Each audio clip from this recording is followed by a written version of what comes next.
Hi hello friends, welcome back to my channel. Friends, questions ಬಂದು PDO ಮತ್ತು village ಅಕೌಂಟೆಂಟ್ಗೆ ಸಂಬಂಧಪಟ್ಟಂತೆ ಗ್ರಾಮ ಪಂಚಾಯತ್ ಅದು ಕರ್ನಾಟಕ ಗ್ರಾಮ ಸ್ವರಾಜ್ ಮತ್ತು ಪಂಚಾಯತ್ ರಾಜ್ ಕಾಯ್ದೆಗೆ ಸಂಬಂಧಪಟ್ಟಂತೆ ಕ್ವಶನ್ಸ್ಗಳನ್ನ ಈ ಒಂದು ವಿಡಿಯೋದಲ್ಲಿ ನೋಡ್ತಾ ಹೋಗೋಣ. ಸೊ ಫಸ್ಟ್ ಕ್ವಶನ್ ಹೀಗಿದೆ: ಚುನಾವಣೆಯ ದಿನದಂದು ಗ್ರಾಮೀಣ ಪ್ರದೇಶದಲ್ಲಿ ಯಾವುದೇ ತರಹದ ಜಾತ್ರೆ ಸಂತೆಯನ್ನು ನಿಷೇಧಿಸುವ ಅಧಿಕಾರ ಯಾರಿಗೆ ಇರುತ್ತದೆ ಅಂತ ಕೊಟ್ಟಿದ್ದಾರೆ. ಚುನಾವಣೆಯ ದಿನದಂದು ಗ್ರಾಮೀಣ ಪ್ರದೇಶದಲ್ಲಿ ಯಾವುದೇ ತರಹದ ಜಾತ್ರೆ ಅಥವಾ ಸಂತೆಯನ್ನು ನಿಷೇಧಿಸ್ತಕ್ಕಂಥ ಅಧಿಕಾರ ಯಾರಿಗಿರುತ್ತದೆ? PDOಗನ ಅಥವಾ ಪಂಚಾಯತಿ ಕಾರ್ಯದರ್ಶಿಗ ಅಥವಾ ಡೆಪ್ಯೂಟಿ ಕಮಿಷನರ್ಗೆ ಅಥವಾ ತಹಸೀಲ್ದಾರ್ಗೆ ಅಂತ ಕೊಟ್ಟಿದ್ದಾರೆ. ಸೊ ಇಲ್ಲಿ ಚುನಾವಣೆ ಅಂತಕ್ಕಂಥದ್ದು ಇರೋದು, ಇಲ್ಲಿ ಗ್ರಾಮೀಣ ಪ್ರದೇಶದ ಹಬ್ಬಗಳು ಅಂತಕ್ಕಂಥದ್ದೇ ಬೇರೆ ಬರುತ್ತೆ. ಚುನಾವಣೆ ಅಂತಕ್ಕಂಥ ಪದ ನಾವು ಆಯ್ಕೆ ಮಾಡ್ಕೊಂಡಾಗ ಇಲ್ಲಿ ಬರ್ತಕ್ಕಂಥ ಒಂದು ಅಧಿಕಾರ ಯಾರಿಗೆ ಅಂತ ನೋಡ್ತಾ ಹೋದರೆ ಆನ್ಸರ್ ಬಂದು ಆಪ್ಷನ್ 3 ಡೆಪ್ಯೂಟಿ ಕಮಿಷನರ್ಗೆ ಇರ್ತಕ್ಕಂಥದ್ದು. ಓಕೆ, ಸೊ ಇಲ್ಲಿ PDO ಪಂಚಾಯತ್ ಕಾರ್ಯದರ್ಶಿಗೆ ಬರೋದಿಲ್ಲ. ಸೊ ಇದು ಬಂದು ಡೆಪ್ಯೂಟಿ ಕಮಿಷನರ್ಗೆ ಈ ಒಂದು ಅಧಿಕಾರ ಇರುತ್ತೆ.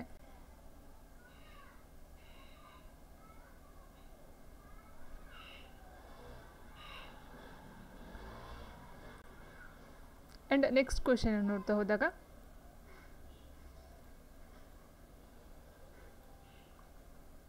ಎರಡನೇ ಕ್ವೆಶನ್ ಹೀಗಿದೆ: ಗ್ರಾಮ ಪಂಚಾಯತ್ ಸದಸ್ಯರ ಅಧಿಕಾರ ಅವಧಿ ಎಷ್ಟು ಅಂತ ಕೇಳಿದರೆ, ಗ್ರಾಮ ಪಂಚಾಯಿತಿ ಸದಸ್ಯರ ಅಧಿಕಾರ ಅವಧಿ ಎಷ್ಟು ವರ್ಷ ಇರುತ್ತದೆ? ಇಲ್ಲಿ ಕೊಟ್ಟಿರ್ತಕ್ಕಂಥ ಕ್ವೆಶನ್ನ ಅರ್ಥ ಮಾಡ್ಕೊಳ್ಳಿ. ಸೊ ಇದು ಗ್ರಾಮ ಪಂಚಾಯಿತಿ ಸದಸ್ಯರು, ಅಧ್ಯಕ್ಷರು ಅಥವಾ ಉಪಾಧ್ಯಕ್ಷರೇ ಬೇರೆ ಬರುತ್ತೆ. ಸದಸ್ಯರಿಗೆ ಅಧಿಕಾರಾವಧಿ ಬೇರೆ ಬರ್ತಕ್ಕಂಥದ್ದು 4 ವರ್ಷ, 5 ವರ್ಷ, 6 ವರ್ಷ ಮತ್ತು 10 ವರ್ಷ ಅಂತ ಕೊಟ್ಟಿದ್ದಾರೆ. ಸೊ ಗ್ರಾಮ ಪಂಚಾಯಿತಿ ಸದಸ್ಯರ ಅಧಿಕಾರಾವಧಿ ಬಂದು ಆಪ್ಷನ್ 2 5 ವರ್ಷ ಅಂತಕ್ಕಂಥದ್ದು. ಓಕೆ, ಆ್ಯಂಡ್ ನೆಕ್ಸ್ಟ್ ಕ್ವೆಶನ್: ಯಾವ ಪ್ರಕರಣದಲ್ಲಿ ಪಂಚಾಯಿತಿ ಸದಸ್ಯರ ಹುದ್ದೆ ಬಗ್ಗೆ ತಿಳಿಸುತ್ತದೆ ಅಂತ ಕೊಟ್ಟಿದ್ದಾರೆ. ಯಾವ ಪ್ರಕರಣದಲ್ಲಿ ಪಂಚಾಯಿತಿ ಸದಸ್ಯರ ಹುದ್ದೆ ಬಗ್ಗೆ ತಿಳಿಸುತ್ತದೆ? 40, 41, 42, 43 ಅಂತ ಕೊಟ್ಟಿದ್ದಾರೆ. ಸೊ ನೋಡಿ, ಇಲ್ಲಿ ಕೆಲವೊಂದನ್ನ ವಿವರಣೆಯನ್ನು ಕೊಡ್ತಾ ಹೋಗೋಣ. ಸೊ ಇಲ್ಲಿ 40 ಏನಿದೆಯೋ ಇದು ಬಂದು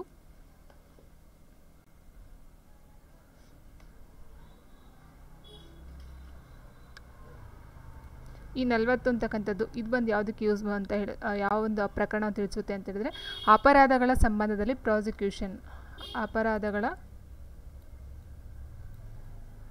ಸಂಬಂಧದಲ್ಲಿ ಪ್ರಾಸಿಕ್ಯೂಷನ್ ಕೊಡ್ತಕ್ಕಂಥದ್ದು. ಈ 41 ಬಂದು ಹುದ್ದೆಯ ಅವಧಿಯನ್ನು ಹೇಳುತ್ತೆ, ಅವಧಿ. ಆ್ಯಂಡ್ ನೆಕ್ಸ್ಟ್ 42 ಬಂದು ಹುದ್ದೆಯ ಅವಧಿಯ ಪ್ರಾರಂಭವನ್ನು ಹೇಳ್ತಕ್ಕಂಥದ್ದು, ಆರಂಭ. ಆ್ಯಂಡ್ ನೆಕ್ಸ್ಟ್ 43 ಬಂದು ಸದಸ್ಯರ ರಾಜೀನಾಮೆ ಬಗ್ಗೆ ಹೇಳುತ್ತೆ, ರಾಜೀನಾಮೆ ಬಗ್ಗೆ ಹೇಳ್ತಕ್ಕಂಥದ್ದು.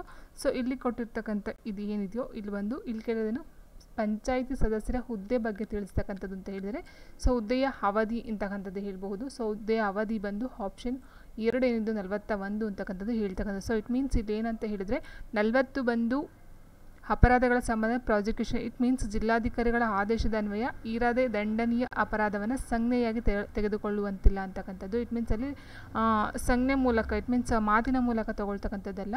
ಆ್ಯಂಡ್ 41 ಬಂದು ಹುದ್ದೆಯ ಅವಧಿಯನ್ನು ಹೇಳುತ್ತೆ. ಇಟ್ ಮೀನ್ಸ್ ಗ್ರಾಮ ಪಂಚಾಯಿತಿ ಸದಸ್ಯರ ಹುದ್ದೆಯ ಅವಧಿ 5 ವರ್ಷ. ಏನು ನೀಡಿದ್ವು ಲಾಸ್ಟ್ ಇದರಲ್ಲಿ ಪಂಚಾಯಿತಿ ಸದಸ್ಯರ 5 ವರ್ಷ ಅಂತ.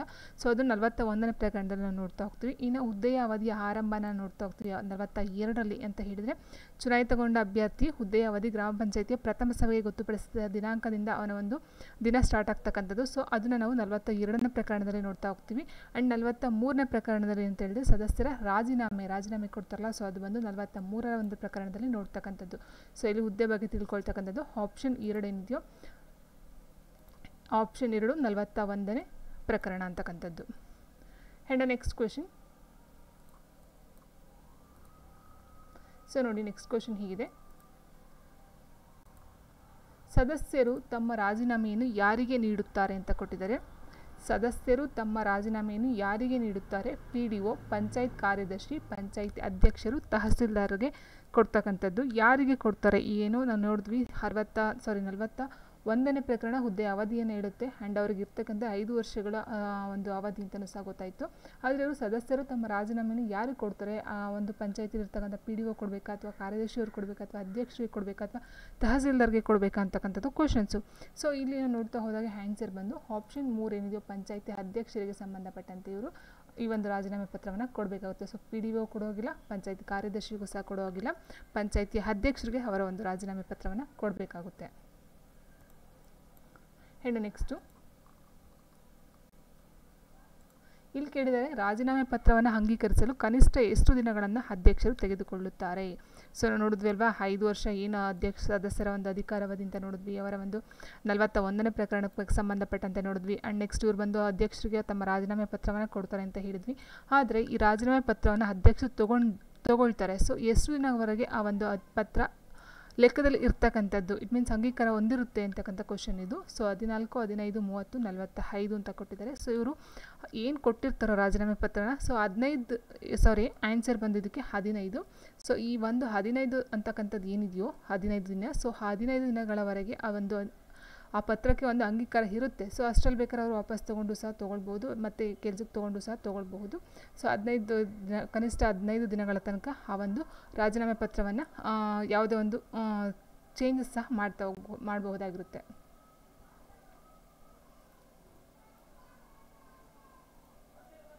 ಆ್ಯಂಡ್ ನೆಕ್ಸ್ಟ್ ಬಂದು ಈ ಕೆಳಗಿನ ಯಾವ ಸಂದರ್ಭದಲ್ಲಿ ಸದಸ್ಯರನ್ನು ತನ್ನ ಸದಸ್ಯತ್ವದಿಂದ ತೆಗೆದು ಹಾಕಲಾಗುವುದು ಅಂತ ಕೊಟ್ಟಿದ್ದಾರೆ. ಒಬ್ಬ ಸದಸ್ಯ ಒಂದು ಪಂಚಾಯಿತಿ ಆಗಿರ್ಬೋದು, ಗ್ರಾಮ ಪಂಚಾಯಿತಿ ಆಗಿರ್ಬೋದು, ತಾಲೂಕು ಪಂಚಾಯಿತಿ ಆಗಿರ್ಬೋದು, ಅಲ್ಲಿ ಒಬ್ಬ ಸದಸ್ಯ ಇದ್ದಾನೆ ಅಂತ ಹೇಳಿದರೆ ಅವನ ಅಧಿಕಾರ ಯಾವಾಗ ವಜಾ ಆಗ್ತಕ್ಕಂಥದ್ದು ಅಂತ ಕೇಳಿದ್ದಾರೆ. ಸೊ ಆತನ ತನ್ನ ಕರ್ತವ್ಯಗಳನ್ನು ನಿರ್ವಹಿಸುವಾಗ ದುರ್ನಡತೆ ಅಥವಾ ತಲೆ ತಗ್ಗಿಸುವಂಥ ನಡತೆ ತಪ್ಪಿತಸ್ಥನಾಗಿದ್ದಾನೆಂದರೆ. ಸೊ ಹೌದಲ್ವಾ, ಸೊ ನಾವೆಲ್ಲ ಕಡೆ ನೋಡ್ತೀವಿ, ಒಬ್ಬ ವ್ಯಕ್ತಿ ಸರಿ ಇಲ್ಲ ಅಂತ ಹೇಳಿದರೆ, ಅವನ ನಡತೆ ಸರಿ ಇಲ್ಲ ಅಂತ ಹೇಳಿದರೆ ಎಲ್ಲವೂ ಸಹ ಅದು ತಪ್ಪು ಅಂತ ಭಾವಿಸ್ತೀವಿ. ಸೊ ಅದು ಎಲ್ಲ ಕಡೆಯೂ ಸಹ ಅಪ್ಲೈ ಆಗುತ್ತೆ. ಆ್ಯಂಡ್ ನೆಕ್ಸ್ಟ್ ಬಂದು ಜಿಲ್ಲಾ ವೈದ್ಯಾಧಿಕಾರಿಯು ಪ್ರಮಾಣೀಕರಿಸಬಹುದಾದಂತೆ ಆ ಹುದ್ದೆಯನ್ನು ಹೊಂದಲು ವೈದ್ಯಕೀಯನಾಗಿ ಸಮರ್ಥನಾದ ಸಂದರ್ಭದಲ್ಲಿ ಅಂತ ಕೊಟ್ಟಿದ್ದಾರೆ. ಸೊ ಇದನ್ನು ನಾವು ತೊಗೊಳೋದಕ್ಕೆ ಆಗೋದಿಲ್ಲ. ಸೊ ಯಾಕಂತ ಹೇಳಿದರೆ ಒಬ್ಬ ವ್ಯಕ್ತಿಗೆ ಆರೋಗ್ಯ ಚೆನ್ನಾಗಿದೆ ಅಂತ, ಫಾರ್ ಎಕ್ಸಾಂಪಲ್ ಮೆಂಟಲಿ ಟಾರ್ಚರ್ ಅಥವಾ ಮೆಂಟಲಿ ಏನೋ ಒಂದು ಅಬ್ನಾರ್ಮಲ್ ಆಗಿದ್ರೆ, ಸೊ ಅದನ್ನು ನಾವು ತೊಗೊಳ್ಬಹುದು. ಬಟ್ ಈ ಒಂದು ಜಿಲ್ಲಾ ವೈದ್ಯಾಧಿಕಾರಿಯಿಂದ ಪ್ರಮಾಣ ಪತ್ರವನ್ನು ತೊಗೊಬಂದು ಯಾರೂ ಸಹ ಸದಸ್ಯತ್ವವನ್ನು ಕೇಳೋದಿಲ್ಲ ಅಲ್ಲಿ. ಸೊ ಅಲ್ಲಿ ಜಸ್ಟ್ ಏನಂತ ಹೇಳಿದ್ರೆ ಅವರ ಒಂದು ಆಯ್ಕೆಯ ಮೇರೆಗೆ, ಜನಗಳ ಒಂದು ಆಯ್ಕೆಯ ಮೇರೆಗೆ ಅಲ್ಲಿ ಆಯ್ಕೆನ ಮಾಡ್ಕೊಳ್ತಾರೆ. ಬಟ್ ಇಲ್ಲಿ ಜಿಲ್ಲಾ ವೈದ್ಯಾಧಿಕಾರಿಯಿಂದ ಯಾರೂ ಸಹ ಪ್ರಮಾಣ ಪತ್ರವನ್ನು ತಂದು ಅವರು ಸಮರ್ಥನ ಹೌದೋ ಅಲ್ವಾ ಅಂತಕ್ಕಂಥದ್ದು ಯಾರೂ ಸಹ ಅಲ್ಲಿ ನೋಡೋದಿಲ್ಲ. ಆ್ಯಂಡ್ ದಿವಾಳಿ ಅಥವಾ ಅಸ್ವಸ್ಥ ಚಿತ್ರವನ್ನಾದ ಸಂದರ್ಭದಲ್ಲಿ ಹೌದು, ಇದು ಸಹ ಅಪ್ಲೈ ಮಾಡ್ಕೊಳ್ತಕ್ಕಂಥದ್ದು. ಸೊ ಇದು ಎಲ್ಲೇ ಹೋದರೂ ಅಷ್ಟೇ, ಸದಸ್ಯನಾಗಿರ್ಬೋದು ಅಥವಾ ಒಂದು ರಾಷ್ಟ್ರಪತಿ ಹುದ್ದೆಗೆ ಆಗಿರ್ಬೋದು ಅಥವಾ ಒಂದು ಪ್ರಧಾನಮಂತ್ರಿ ಆಗಿರ್ಬೋದು ಅಥವಾ ಫಾರ್ ಎಕ್ಸಾಂಪಲ್ ಒಂದು ಯಾವುದೋ ಒಂದು ಜಾಬ್ಗಾಗಿರ್ಬೋದು. ಸೊ ಅಲ್ಲೂ ಸಹ ಕೇಳ್ತಾ ಹೋಗ್ತಾರೆ ಕೆಲವೊಂದು ಅರ್ಹತೆಗಳಲ್ಲಿ. ಸೊ ದಿವಾಳಿ ಆಗಿರಬಾರ್ದು, ದುರ್ನಡತೆ ಆಗಿರ್ಬೋದು, ತಲೆ ತಗ್ಗಿಸುವಂಥ ಕೆಲಸವನ್ನು ಮಾಡಬಾರ್ದು ಅಲ್ವಾ. ಸೊ ನೆಕ್ಸ್ಟ್ ಇನ್ನೊಂದು, ಅವನು ಪಂಚಾಯತ್ನ 4 ಒಂದಾದ ಮೇಲೊಂದರಂತೆ ಆದ ಸಭೆಗಳಿಗೆ ಹಾಜರಾಗಲು ತಪ್ಪಿದ್ದರೆ ಮತ್ತು ಅಧ್ಯಕ್ಷನಾಗಲಿ ಅಥವಾ ಉಪಾಧ್ಯಕ್ಷನಾಗಲಿ ಸಭೆಯನ್ನು ಕಳೆಯಬೇಕಾಗಿದ್ದಾಗ. ಸೊ ಇಲ್ಲಿ ಏನಂತ ಹೇಳಿದರೆ, ಏನು ಸಭೆಗಳನ್ನು ಕರೀತಾರೋ ಸಭೆಯನ್ನು ಕರೆದಾಗ ಏನಂತ ಹೇಳಿದರೆ 1, 2, 3. ಸೊ ಆಬ್ಸೆಂಟ್ ಆದರೆ, ಗೈರು ಹಾಜರಾದರೆ. ನೆಕ್ಸ್ಟ್ 4 ಒಂದಾದ ಮೇಲೆ ಅಂತ 4 ಅಂತ ಕೊಟ್ಟಿದ್ದಾರೆ ನೋಡಿ. 4 ಸಭೆಗಳಿಗೆ ಒಂದಾದರಂತೆ ಅಲ್ಲೇನಾದರೂ ಗೈರು ಹಾಜರಾದರೆ ಅಂಥವರನ್ನು ತಪ್ಪಿತಸ್ಥನಾಗಿ ಮಾಡಿ ಆ ಒಂದು ಸದಸ್ಯತ್ವದಿಂದ ತೆಗೆದುಹಾಕಲಾಗುತ್ತೆ. ಸೊ ಕಂಟಿನ್ಯೂಯಸ್ ಆಗಿ 4 ಸಭೆಗಳನ್ನು ಅವರು ತಪ್ಪಿಸ್ಕೊಂಡ್ರೆ, ಗೈರು ಹಾಜರಾದರೆ ಅದನ್ನು ರಿಮೂವ್ ಮಾಡ್ತಾರೆ, ಸದಸ್ಯತ್ವವನ್ನು ರಿಮೂವ್ ಮಾಡ್ತಕ್ಕಂಥದ್ದು. ಸೊ ಇಲ್ಲಿ ಈ ಒಂದು ಜಿಲ್ಲಾ ವೈದ್ಯಾಧಿಕಾರಿಯಿಂದ ಇದೊಂದು ಬರೋದಿಲ್ಲ. 1, 3, 4 ಇರ್ತಕ್ಕಂಥದ್ದು 3 ಅರ್ಹತೆಗಳನ್ನು ಹೊಂದಿದರೆ ಅವರನ್ನು ಸದಸ್ಯತ್ವದಿಂದ ತೆಗೆದುಹಾಕಲಾಗುತ್ತೆ.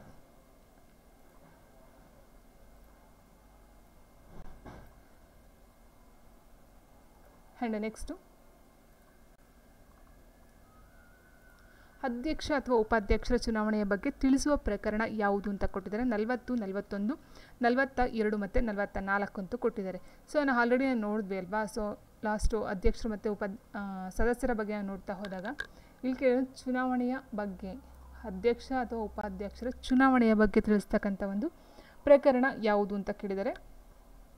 ಸೊ ಎಲ್ಲ ನೋಡಿದ ಹಾಗೆ 40 ಬಂದು ಆಲ್ರೆಡಿ ನೋಡಿದ್ವಿ, ಅಪರಾಧಗಳ ಬಗ್ಗೆ ಸಂಬಂಧದಲ್ಲಿ ಪ್ರಾಸಿಕ್ಯೂಷನ್ ಅಂತ ನೋಡಿದ್ವಿ. 41 ಬಂದು ಈ ಒಂದು ಸದಸ್ಯರ ಹುದ್ದೆಯ ಅವಧಿಯ ಬಗ್ಗೆ ನೋಡ್ತಾ ಹೋದ್ವಿ. ಆ್ಯಂಡ್ 42 ಬಂದು ಈ ಒಂದು ಹುದ್ದೆಯ ಯಾವಾಗ ಪ್ರಾರಂಭ ಆಗಿನಿಂದ ಅಂತ ಹೇಳ್ತೀವಿ. ಸೊ ಸ್ಟಾರ್ಟಿಂಗು ಅವರು ಯಾವಾಗ ಈ ಒಂದು ಪಂಚಾಯತಿ ಪ್ರಥಮ ಸಭೆಯನ್ನು ಗೊತ್ತುಪಡಿಸ್ತಾರೋ ಆವಾಗಿನಿಂದ ಅದು ಅಧಿಕಾರ ಅಂತಕ್ಕಂಥದ್ದು ಅವ್ರಿಗೆ ತೊಗೊಳ್ತಕ್ಕಂಥದ್ದು. ಸೊ ಅದು 42ರಲ್ಲಿ ಹೇಳುತ್ತೆ. ಆ್ಯಂಡ್ 44 ಅಂತಕ್ಕಂಥದ್ದು ಏನು, 43 ಇಲ್ಲಿ ಬಿಟ್ಟಿದ್ದಾರೆ. 43 ಬಂದು ಸದಸ್ಯರ ಒಂದು ರಾಜೀನಾಮೆ ಬಗ್ಗೆ ಹೇಳ್ತಾರೆ. ಇನ್ನು 44 ಬಂದು ಏನಿದೆಯೋ ಈ ಒಂದು 44 ಅಂತಕ್ಕಂಥದ್ದು ಅಧ್ಯಕ್ಷರು ಅಥವಾ ಉಪಾಧ್ಯಕ್ಷರ ಚುನಾವಣೆ ಬಗ್ಗೆ ಹೇಳ್ತಕ್ಕಂಥದ್ದು. 44 ಒಂದು ಅಧ್ಯಕ್ಷರು ಅಥವಾ ಉಪಾಧ್ಯಕ್ಷರ ಚುನಾವಣೆಯ ಬಗ್ಗೆ ಹೇಳ್ತಕ್ಕಂಥದ್ದು 44ನೇ ಪ್ರಕರಣದಲ್ಲಿ.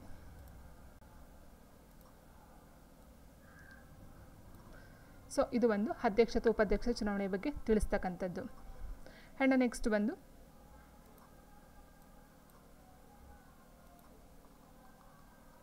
ಅಧ್ಯಕ್ಷ ಮತ್ತು ಉಪಾಧ್ಯಕ್ಷರ ಅಧಿಕಾರಾವಧಿ ಎಷ್ಟು ಅಂತ ಕೇಳಿದ್ದಾರೆ. ಸೊ ಸದಸ್ಯರ ಅಧಿಕಾರಾವಧಿ 5 ವರ್ಷ ಅಂತ ಹೇಳಿದ್ವಿ. ಹಾಗಾದರೆ ಅಧ್ಯಕ್ಷರು ಮತ್ತು ಉಪಾಧ್ಯಕ್ಷರ ಅಧಿಕಾರಾವಧಿ ಎಷ್ಟು ಅಂತ ಕೇಳಿದರೆ 10 ತಿಂಗಳು, 15 ತಿಂಗಳು, 20 ತಿಂಗಳು, 33 ತಿಂಗಳು ಅಂತ ಕೊಟ್ಟಿದ್ದಾರೆ. ಎಸ್ ಆನ್ಸರ್ ಬಂದು ಆಪ್ಷನ್ 4 ಏನಿದೆಯೋ 33 ತಿಂಗಳು ಅಂತಕ್ಕಂಥದ್ದು. ಸೊ ಅದು ಸರಿಯಾಗಿರ್ತಕ್ಕಂಥ ಒಂದು ಆನ್ಸರ್ ಆಗುತ್ತೆ, option 4. And the next question, ಗ್ರಾಮ ಪಂಚಾಯಿತಿ ಅಧ್ಯಕ್ಷನ ಉಪಾಧ್ಯಕ್ಷನ ಅವಿಶ್ವಾಸ ನಿರ್ಣಯದಲ್ಲಿ ಬಹುಮತವೆಷ್ಟು ಅಂತ ಕೊಟ್ಟಿದ್ದಾರೆ. ಸೊ ಇಲ್ಲಿ 1/2, 1/3, 1/4, 2/3 ಅಂತ ಕೊಟ್ಟಿದ್ದಾರೆ. ಸೊ ಇಲ್ಲಿ ಅವಿಶ್ವಾಸ ಗೊತ್ತುವಳಿನ ಹೇಳಿರ್ತಕ್ಕಂಥದ್ದು. ಸೊ ಇಲ್ಲಿ ನಾವು ನೋಡ್ತಾ ಹೋದಾಗೆ 1/3 ಅಂತ ಹೇಳಿದರೆ ಇದು ಬಂದು ಹಿಂದುಳಿದ ವರ್ಗಗಳಿಗೆ ಮೀಸಲಾತಿಯನ್ನು ಕೊಡ್ತಕ್ಕಂಥದ್ದು 1/3. ಆ್ಯಂಡ್ 1/2 ಅಂತಕ್ಕಂಥದ್ದು ಏನಿದೆಯೋ ಸೊ ಇದು ಅಪ್ಲೈ ಆಗ್ತಕ್ಕಂಥದ್ದಲ್ಲ. ಸೊ 1/3 ಬಂದು ಈ ಒಂದು ಹಿಂದುಳಿದ ವರ್ಗಗಳಿಗಾಗಿರ್ಬೋದು ಅಥವಾ ಮಹಿಳೆಯರಿಗೆ ಮೀಸಲಾತಿಯನ್ನು ಕೊಡ್ತಕ್ಕಂಥ 1/3 ಆಗಿರುತ್ತೆ. ಆ್ಯಂಡ್ ಇಲ್ಲಿ ಕೇಳಿರ್ತಕ್ಕಂಥದ್ದು ಗ್ರಾಮ ಪಂಚಾಯಿತಿ ಅಧ್ಯಕ್ಷನ ಅಥವಾ ಉಪಾಧ್ಯಕ್ಷನ ಅವಿಶ್ವಾಸ ನಿರ್ಣಯದಲ್ಲಿ ಬಹುಮತವೆಷ್ಟು ಅಂತ ಕೇಳಿರ್ತಕ್ಕಂಥದ್ದು. ಸೊ ಆನ್ಸರ್ ಬಂದು ಆಪ್ಷನ್ 4 ಏನಿದೆಯೋ 2/3.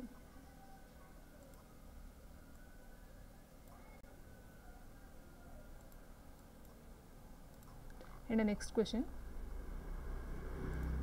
ಗ್ರಾಮ ಪಂಚಾಯತ್ ಸಭೆಗಳ ಕಾರ್ಯವಿಧಾನಗಳ ಬಗ್ಗೆ ತಿಳಿಸೋ ಪ್ರಕರಣ ಯಾವುದು ಅಂತ ಕೊಟ್ಟಿದ್ದಾರೆ. ಗ್ರಾಮ ಪಂಚಾಯತ್ ಸಭೆಗಳ ಕಾರ್ಯವಿಧಾನಗಳ ಬಗ್ಗೆ ತಿಳಿಸುವಂಥ ಪ್ರಕರಣ ಯಾವುದು? ಸೊ ಇಲ್ಲ ನೋಡ್ತಾ ಹೋದಾಗೆ 50ನೇ ಪ್ರಕರಣ ಏನಿದೆಯೋ ಇದು ಬಂದು ಆಪ್ಷನ್ 4. ಸೊ ಇದು ಬಂದು ಗ್ರಾಮ ಪಂಚಾಯತಿಗಳ ಸಭೆ ಅಥವಾ ಕಾರ್ಯವಿಧಾನಗಳನ್ನು ತಿಳಿಸ್ತಕ್ಕಂಥದ್ದು ಆಪ್ಷನ್ 4, 50ನೇ ಪ್ರಕರಣ.